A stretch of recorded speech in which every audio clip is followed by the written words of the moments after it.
Hi friends, welcome to Excel Tamizha. இன்னைக்கு நம்ம பார்க்க போறது ப்ராப்பர் அப்பர் லோயர் ஃபார்முலா. இந்த ஃபார்முலா எதுக்கு பயன்படுத்துறது அப்படிங்கறத நம்ம இன்னைக்கு பார்க்கலாம்.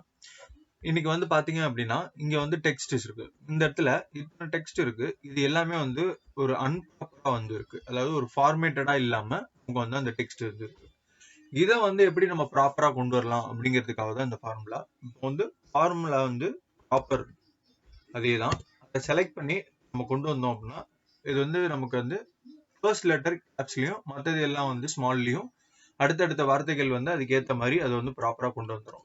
ஸோ இதுதான் வந்து ப்ராப்பர் ஃபார்முலாவோட ஆக்சுவல் இது.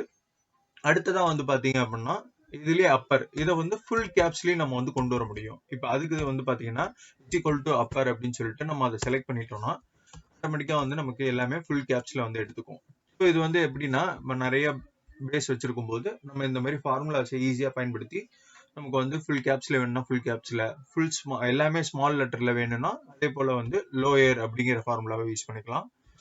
லோயர்ங்கிற ஃபார்முலாவை செலக்ட் பண்ணி அந்த டெக்ஸ்ட் நம்ம செலக்ட் பண்ணிட்டோம்னா ஆட்டோமேட்டிக்கா வந்து நமக்கு எல்லாமே வந்து ஸ்மால் லெட்டர்லயே கிடைச்சிரும். ஸோ இதுதான் வந்து இந்த 3 ஃபார்முலாக்கான வித்தியாசங்கள். அப்புறம் வந்து யூஸ் பண்ணோம்னா ஃபுல் கேப்ஸ் வரும். லோயருங்கிறது வந்து பாத்தீங்க அப்படின்னா எல்லாமே ஸ்மால்ல வரும். ப்ராப்பருங்கிறது அந்த ஃபர்ஸ்ட் லெட்டரை மட்டும் கேப்ஸ்ல வச்சுட்டு மற்ற லெட்டர்ஸ் எல்லாமே வந்து ஸ்மால் லெட்டர்ல வரும். ஸோ இதுதான் வந்து இந்த 3 ஃபார்முலாக்கான டிஃபரன்ஸ். இது கண்டிப்பா உங்களுக்கு யூஸ்ஃபுல்லா இருக்கும்னு நினைக்கிறேன். மறக்காம நம்ம சேனலை சப்ஸ்கிரைப் பண்ணுங்க, லைக் பண்ணுங்க, ஷேர் பண்ணுங்க. Thank you all.